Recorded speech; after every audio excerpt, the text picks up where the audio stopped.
So, hello everybody, good morning. And so we're going to tackle about the classroom climate and emotional learning or SE module 23. Okay. So, learning objectives. At the lesson, the students struggle to first describe the classroom climate that is conducive or for learning use of simile and metaphor. Number two, create a conducive classmate and a simulation. Number three, explain the five competencies of social and emotional learning. Next slide. B. What is classroom climate? So, unsa man ang classroom climate?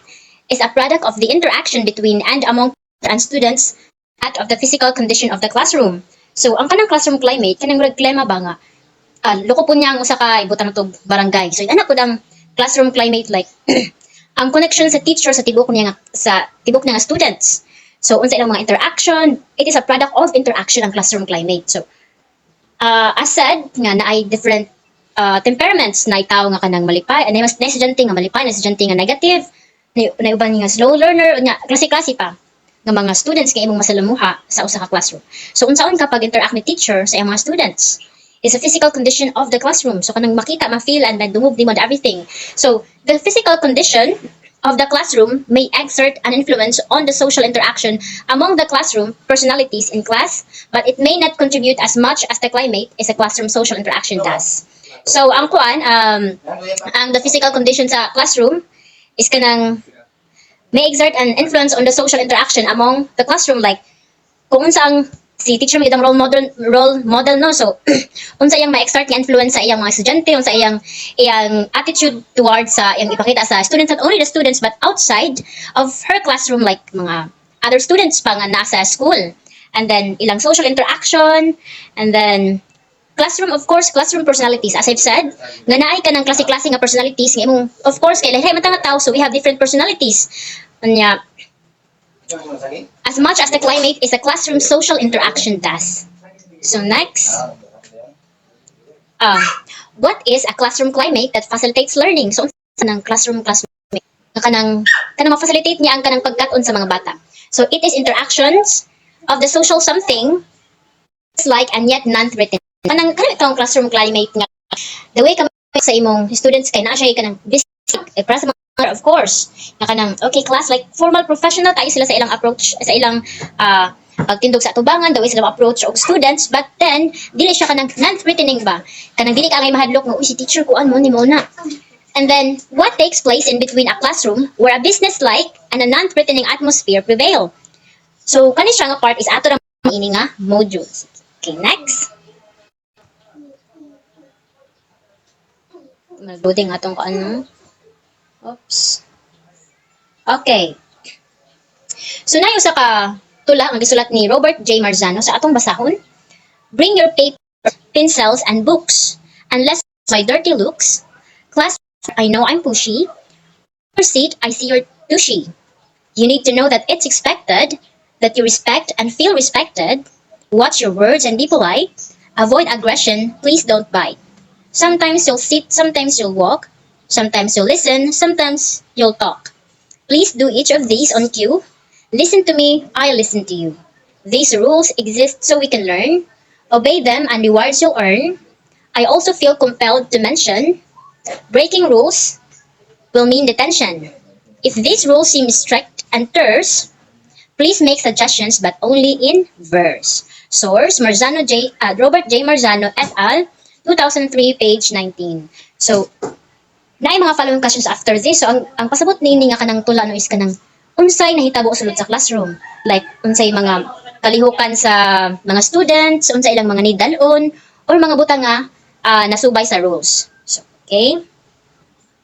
Next, let's explore the poem. Pangutana, when do you think was this introduced to teacher? Diba? Middle or of the school year? Unsay una-una? Na-introduce ba niya siya sa kanang first meet sa student o sa teacher? Or naano siya sa kanang tunga-tunga na sa klase? Or kanang pahuman na ang ting eskwela? So let us answer this first question by looking back at the poem.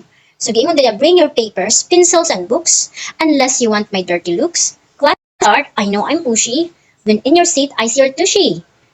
To know that it's expected that you respect and feel respected. watch your words, and be polite. So kung atong basahon pag sa hangtod mahuman siya is, unsa may giingon diri? Ipasabot nga sa first meeting sa teacher sa iyang mga students. Kita yung kibali. Iyang gi-approach yung student nga dapat kung ano mo school, complete yung mga school supplies, papers, pencils, and books. Unya dapat ang inyong kibali, you are giving rules to your students nga mo nilang buhaton pag mosulod sa classroom, they have to be formal. And then dapat walay magtinukluray. Unya ang ilang panamit is kanang dili kanang hugaw, formal and clean and neat. And then dapat kabalo mo respect. So sa kana pa lang nga mga words is you are introducing the rule. So dapat mo ninyong i-follow, dapat walay mag-away, something ana. So ang answer is in the beginning of the school year. So next question is, in your opinion, what was the purpose of the poem? Will it make a difference if the teacher simply announced her class? Why did the teacher make the poem as a strategy? So again, sa imong opinion, unsa ka ang purpose or katuyuan sa tula? Kanang naghatag ba siya kanang kalainan sa kanang teacher nga mag-announce lang unsa iyang rules, or kanang unsa ba mo'y kalainan anang teacher nga gigamit niya ang tula pinaagi sa pag nag-announce siya og rules sa iyang classroom pinaagi sa tula? So unsa kay kalahian, unsa kay kanang difference or kanang unsa may mas effective nga strategy? So kung atong balikan ang poem, di ba ang student na is kanang mga student nga, di ka, kung ano ma'am no ka nice, nga dapat ani mo na. Common na para sa mga student sa ang maingon ng teacher nga, katong class rules, dapat mo una. Unya, kanang, di ba marag mabaguhan ka nga, na maingon nga, nagtula siya niya, kanang, tusulod siyang tula is kanang mga rules nga mo, hindi dapat buhaton sa student, unya, na respect, dapat ang matag-usa, unya, obey them and rewards you'll earn. Like, it's actually kind of, kanang, good to hear, and at the same time kanang hindot sa paminaw nga maminaw og tula, labi na kanang at ng first day of school kanya ang approach sa teacher kay kanang grabe ka kind, meek, and kanang dili siya una okay class something na do not siya energy, but then ayong pag-approach is dili ka nang restricta ka uban kay mag-online ka ng mag-impression dayon nga si ma'am kay wala siya restricta something na. So unsa ka ang hinungdan sa ang purpose sa poem? So ang purpose sa poem is magkanang iyang introduce ang iyang rules pinagi sa poem. So ang purpose sa poem is to introduce the rules of the classroom. Unya na siya difference gikan sa kanang mag-tell lang kag magstorya lang kag rules o magstorya kag rules through poem. As I said before, kanang hindot sa paminaw nga na makadungog kag first day of school, like ang rules kay gipaagi sa kanang tula na labi na og kanang i-print na niya ibutang diri mo na tong class rules through this poem, like di ba nice? And then why did the teacher make use of a poem as a strategy? So kay para unsa man, of course we make some strategic plan to catch attention of the students. So next question, based on the poem, what kind of classroom atmosphere does the teacher want to establish? So ang gusto sa teacher is kanang classroom nga kanang dili gubot, ano yung mga students kay neat and awon, and everything in the classroom is kanang healthy relationship between the students, like respecting each other. So muna ang kanang atmosphere nga gusto sa teacher, dili siya ulanon, kung sa climate pa literally dili siya ulanon, dili siya init kaayo, like sakto lang ang kaintog ang kabugnaw. Next is, what conditions must be present in order to establish such atmosphere? What class rules did the teacher want to introduce? So mga conditions ang gusto sa teacher must be present in order to establish such atmosphere. Kanang, of course, as a teacher, huwag yung ikaw namang self nga dapat ang akong approach akong mga student kay dili stricta, unya kanang kung gusto na akong mga student na ako nga kay ani lang atmosphere, dapat ako akong mga gamit is dapat dili katag, or kanang dili siya butang to, dili siya gubot, unya like you are really a good example sa mga students para follow lang nga class. Kung inyo makita akong table, dili bugo akong table, gusto ko inanap lang inyong table kay para dili gubot na natong classroom. So like sama sa poem, gusto po sa teacher nga inadto po ng mga student niya, like respecting each other, no bullying, and then neat classroom, neat students, neat teacher, neat tables, and everything. So next, what conditions must be present in order to establish, manday ni siya. So what class rules did the teacher want to introduce? So I've said it many times. Ang sa teacher is kanang student niya kay dili magtinukuray pag mosulod sa classroom, tapos dili kanang hugaw ang sinina pag mosulod sa classroom, like formal, neat, and naka-groom ang mga boys and girls, tapos ilang mga table is clean, and they have this healthy relationship with the teacher. Next is so the conductive classroom climate is one that is business-like yet non-threatening. A classroom where expectations, rules, and procedures, limits on behavior are made clear from the very first day of school. So, ang mga expectation rules dapat ma-follow niya. Naglilimit ang behavior kung isa ka estudyante nga sipat, dapat imo gyud limitahan imong self na dapat kay naman ko sa school, mo ko sa balay dapat inani akong buhaton mo ni mauna. So, as a teacher, imo po i-clear sa mga students nga dapat ang ilang mga kinaya sa balay dili na dadon sa school. Next, the teacher, who is the leader, is fully aware of what is happening and is in control of the classroom proceedings and yet conveys the message that she is interested in the concerns of students as individuals and the class as a whole. So, as a teacher, di ba, mga leader man ta, kaya ang atong mga gamay nga mga paano may mo-follow sa ato. So, dapat makabalot ako sa nahitabo sa classroom na to, sa mga, dapat open sa atong students, sa may mong, natin evaluation, sa atong students nga, kamusta naman mo, unsa may yung mga na-feel during sa, hindi mo sa masteryahon, like, not only teacher nga ka na magtudo lang, but also as a parent, because teachers are the second parents. Because students, ang mga bata, kadadlaw mato sa school, like, muna nagbalay ang school ba? Niya. Also, ang teacher is dapat kanang interested siya sa kung unsa ang ingon sa student. Like, teacher, I'm sad, I'm happy, something ana. And then, because, not only that, but also, as a whole sa classroom, so kung ani ang atmosphere sa mga students, dapat ang classroom po, nani pang atmosphere, neat. So, next is, students are made responsible for their own behavior.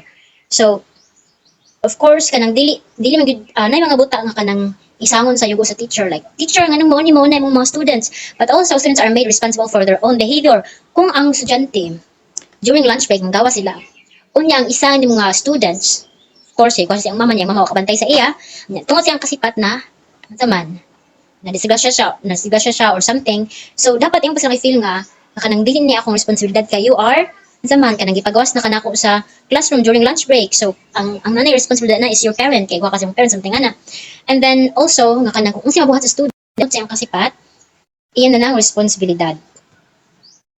Next. So the classroom climate that is conducive for learning is one that is non-threatening yet business-like. It is a classroom where specific classroom rules and procedures are clear. Dapat mag-deliver kasi imong classroom rules kung sa mga gusto mahitabo nimo sa imong tinaw. Dili mo niya kanang bulo kasabot sa rules ni ma'am. Masa magyuda na. Nya. These classrooms rules and procedures are discussed on the first days of class. Diba kanang during sa atong mga high school days, bisan pa sa college days, or as a student, samtang student pa ta, diba? Ang atong mga teachers nag-remind sa atong class, please clean your table, something ana. And then, mga atong mga classroom rules, like, kada teacher nga na musulod sa first week of school is naga-introduce sila og rules sa ilang matag klase. Next is students are involved in the design of rules and procedures, techniques to acknowledge and reinforce acceptable behavior, and provide negative consequences are employed. So kung ang usabod nga technique sa teacher is kanang kung na mga behavior ang estudyante nga kanang dili maayos, dapat imo silang imo silang istoryahan nga naay mga consequences kung maghimo mga negative, kung mag-display mo negative nga mga actions towards sa imong classmate or sa atong classroom, o bisan asa ka basta naka sa atong school, basta negative ng mga actions and kanang mga behavior is na siya consequence. So clear limits for unacceptable behavior are established. There is a healthy balance between dominance and cooperation. The teacher is aware of the needs of different types of students. Dapat aware ang teacher jud nga uy si kani siya kay kani siya medyo mo siya nga pagka-student kani pong isa dapat kabalo jud ka sa mga students. And then not also nga ay subject teacher man ko something not dili lang kay tungod kay ay subject teacher ka di na kay nga kabalo sa mga students. Dapat you know kung sila mga weaknesses and strength towards academical performance. Kaya makita mo dito. And then, the teacher is full aware of the happenings in class students. Responsibility for their own behavior is enhanced. So, mo to ang mga classroom climate from Marzano et al. Next is natay tawag na siya og kanang SEL or classroom climate. Stands for social and emotional learning. So, SEL. Classroom climate, social and emotional learning SEL. So, sa pinakasunod sa circle is natin ang social and emotional learning and the way ang pag-communicate sa students and teachers, and also ang emotional, like sa ila pang inner ng emotional learning ay mo dapat ang buhaton, dapat you are mga bata towards sa mga students, mga classmates, and bisan pa sa other students. So, Dili sa sulod circle na ka orange, self-awareness and self-management. So imong tutunan ng mga students no nga dapat aware ka ani, dapat sa imong pagkabugoy dapat kabalo ka mo manage sa imong kaugalingon. Next is social awareness and relationship skills. And the way nga makipagtungo ka sa imong classmate, and then labi kay social awareness nga mao ni ang mahitabo sa imong palibot, and then responsible decision making. So every time na gusto imong sulit nga buhaton, make sure labi na ka na murag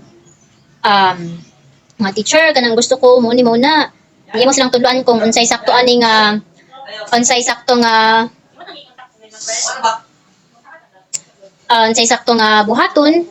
And next is SEL instruction and classroom climate sa gawas sa paubos, and then school-wide culture, practices and policies. Next is authentic partnerships and aligned learning opportunities. So sa babaw sab is classroom, schools, families and caregivers, and communities.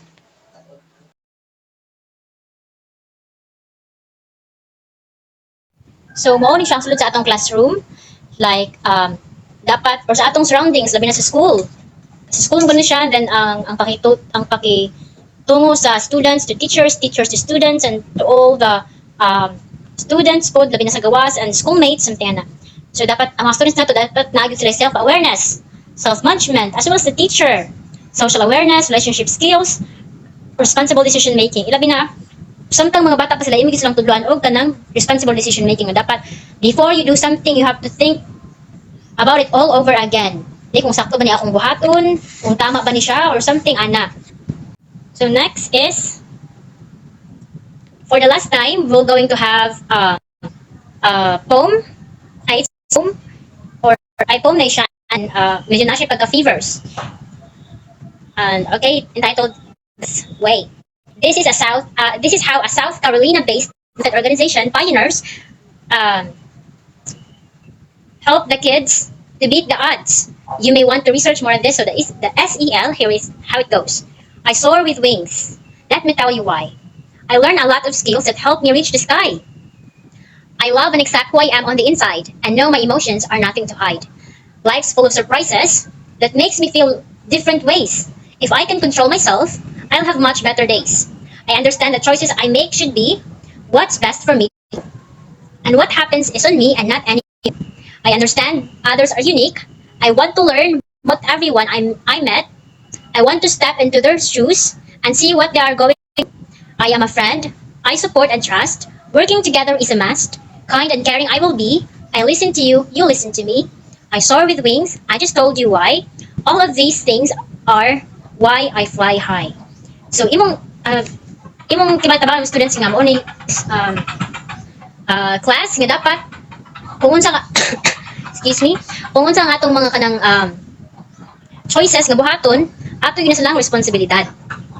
And then ipakita diri nga dapat ang students is na siya self-awareness, self-management, anya na siya kanang responsibility, like myself is my responsibility. Kung unsa akong mga gusto buhaton na actions and everything is ako na siyang responsibilidad. Sige bali sa bata pa lang imong sa gagmay pa lang imong students, imo na silang gitudluan nga mao ni dapat ang buhaton. You have to not to act mature but to think mature.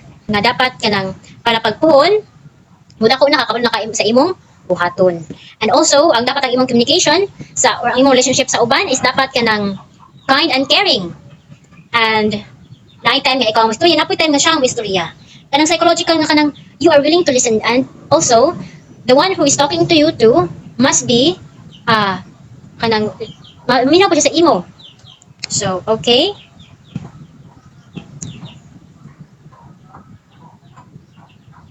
thank you. But before that sorry, I alas ang ikan pasabot ang poem. So diri is in order to soar high is dapat makatong kagdaghan nga skills and through good listening at the school it will help you reach the sky. And then, dapat natay self-awareness. I love and accept who I am on the inside. And know my emotions are nothing to hide, like you are really aware of yourself. Life's full of processes that make me feel different ways. If I can control myself, I'll have much better days. So, own responsibilities and dapat no nga kanang as a student, dapat kauli kita mahandle sa atong self. So, mao to siya.